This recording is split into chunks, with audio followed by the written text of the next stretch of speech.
Hello my beautiful brothers and sisters in Christ.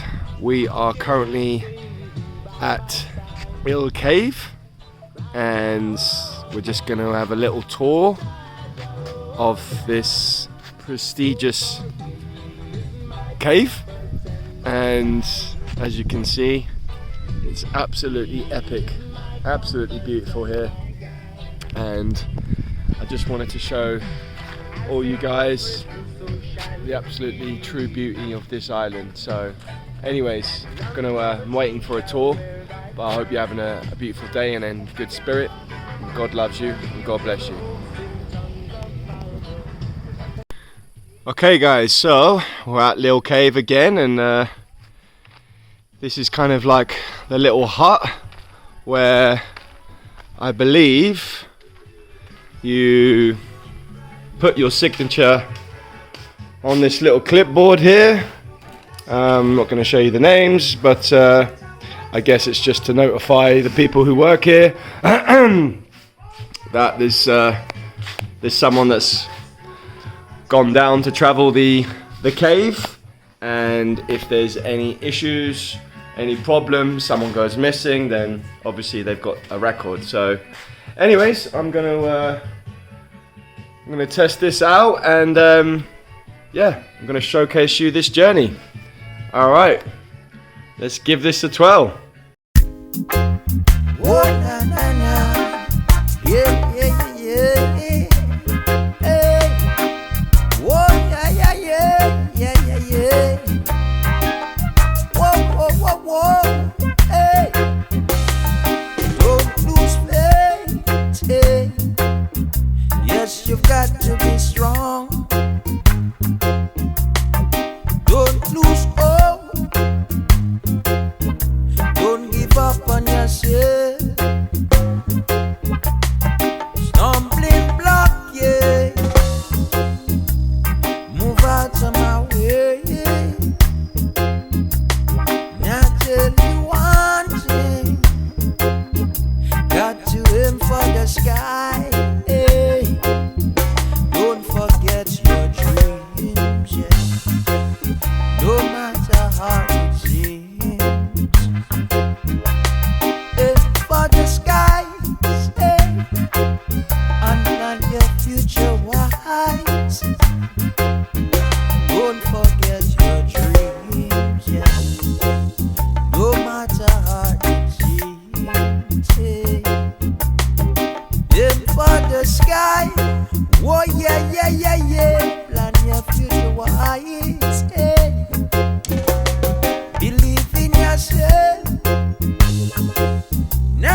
Okay guys, so that was actually really cool, and at first I was like, is this really it? But then I started to explore a little bit more, and yeah, that was kind of like the first main time I've ever actually been in like a proper cave, and that was absolutely awesome. Really different experience, because I've never experienced something like that before, and what can I say? I mean, this is absolutely a wonderful island. It was this has been here for God knows how many years, and yeah, that was definitely epic, and I'm definitely going to do that again at some time. Really kind of as dark and almost creepy as it was also just incredibly, I don't know, touching. It was like to just nature, to be a part of it, you know, whereas usually it's the beach or the woods or mountains, but being inside a cave is just a completely different experience, you know. I would say maybe take a light with you next time, because that was a little bit difficult, and there was a few hairy moments, not gonna lie, where I potentially could have like fallen down a horrible crack or really injured myself, but anyways, I trust in the Lord with all my heart, so I know he's always got my back, and he's always got your backs, as long as you believe in the Son, in the Lord Yeshua Christ, who died and resurrected on the third day. But anyways, this is my little synopsis. This was Ille Cave in Palawan, and if you ever come here, I highly recommend to give that a go. Really interesting experience, that's what I can say. Very calming, and yeah, it's something that you can just kind of be at oneself with, and I would definitely probably just do it by yourself, or if you're with your partner, definitely do that. And even if a family wants to come and experience something unique and different, but also equally pretty immersive, to say the least. Anyways, on that note, I'm gonna go, but I hope you enjoyed the video, guys, and I'm gonna be doing sort of like more videos like this with my reviews. I'm gonna be sort of like doing it more of a real-time music video, and then I'll do a little synopsis at the end, you know, to give my honest view on it. Anyways, it's absolutely roasting, so that's why I'm wearing my hat. But God bless every single one of you, and I'll see you soon. God bless.